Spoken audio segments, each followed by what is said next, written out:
When my grandmother passed away, I inherited a few of her belongings. Some old books, a couple of photo albums, and one item that made my skin crawl the moment I laid eyes on it, a jester clown doll. It sat in a small wooden box, wrapped in a faded red cloth. Its porcelain face was frozen in a wide, eerie grin, its painted blue eyes gleaming under the dim light.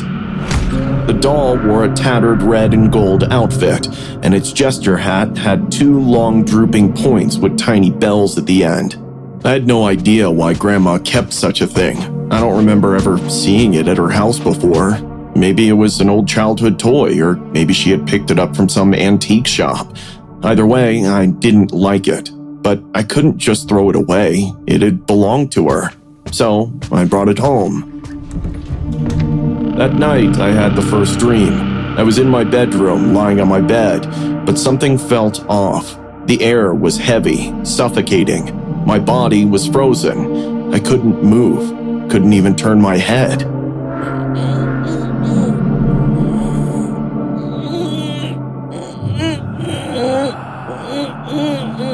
Then I heard it, a soft jingle, like tiny bells swaying with movement.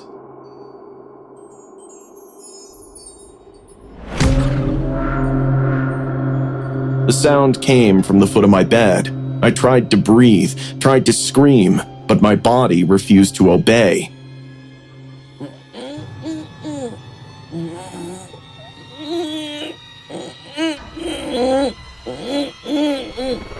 Then, slowly, a figure emerged from the darkness. The jester doll, but it wasn't small anymore. It was life-sized. It stood at the edge of my bed, its painted grin stretching wider, its blue eyes glistening with something alive. I like watching you sleep, it whispered in a voice that was both playful and chilling. I wanted to run, to wake up, anything to escape. But then, it lunged.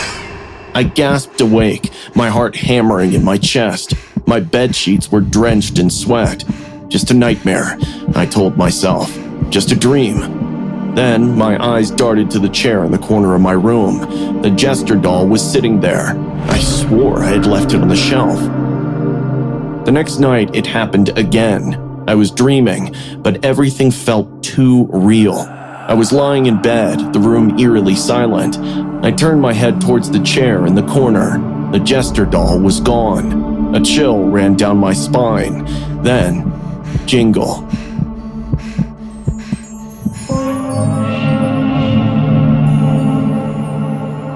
The sound of bells coming from under my bed. I couldn't move. I couldn't breathe.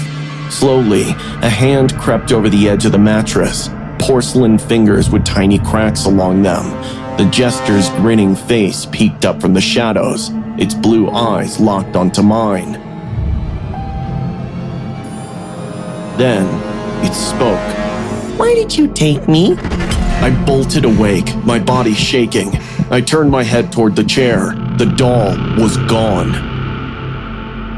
My stomach twisted as I scanned the room, and then I saw it. The jester doll was sitting on my nightstand, facing me. Over the next few days, strange things kept happening. I would leave the doll in one place only to find it somewhere else hours later. Once, I put it in the hallway cabinet and went to take a shower. When I came back, it was sitting on the couch. I tried to convince myself I was just being forgetful. Maybe I had moved it and didn't remember, but deep down I knew that wasn't true. Then one night I heard it, a sound that made my blood run cold. Laughter, soft, high-pitched giggles echoing through my room.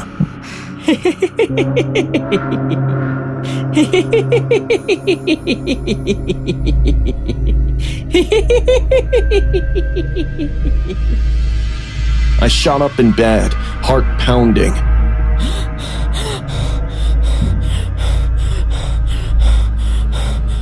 I reached for my phone to turn on the flashlight. The laughter stopped. I swallowed hard and leaned over the edge of the bed, shining the light underneath. The jester doll was there. Its wide, painted grin seemed bigger. I slammed the light off and backed away, my entire body shaking. I had to get rid of it.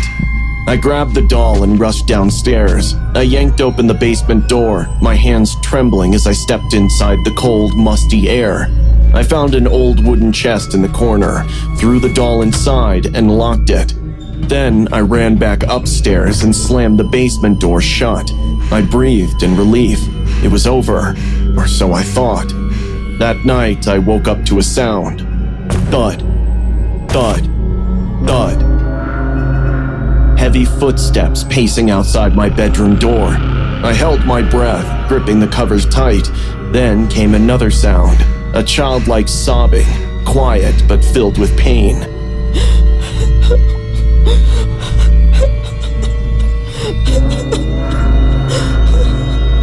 A voice whispered, Let me out. I didn't sleep that night.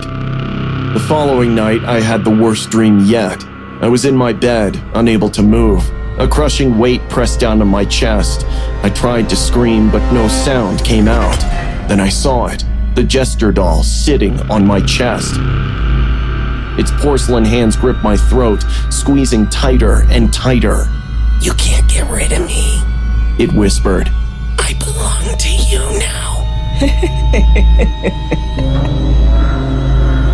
My vision blurred, my lungs burned. Then, I woke up with a violent gasp. I was drenched in sweat, my throat sore as if something really had been choking me. And then I saw it. The jester doll was lying in my doorway, face up, staring at me.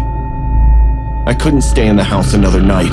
I grabbed the doll, wrapped it in an old red cloth, and drove straight to my grandmother's grave. The cemetery was eerily silent, the cold wind whispering through the trees. I stood in front of her headstone, clutching the doll in my shaking hands. I don't know why you had this thing, I muttered, but I don't want it. I placed the doll at the foot of her grave, stepping back quickly. For a long moment, nothing happened. Then, as I turned to leave, I heard something that made my skin crawl, a faint jingle. I didn't look back. I ran to my car, started the engine, and sped away. I never saw the jester doll again, but sometimes, in the dead of night, I swear I can still hear it, that soft, eerie sound of bells, waiting. The story is loosely based on this video of a clown doll that this man inherited from his grandmother. Soon, the doll started moving around the house on its own, spooking the man just enough to record it and share it on the internet. What do you think of this video? Let us know in the comments.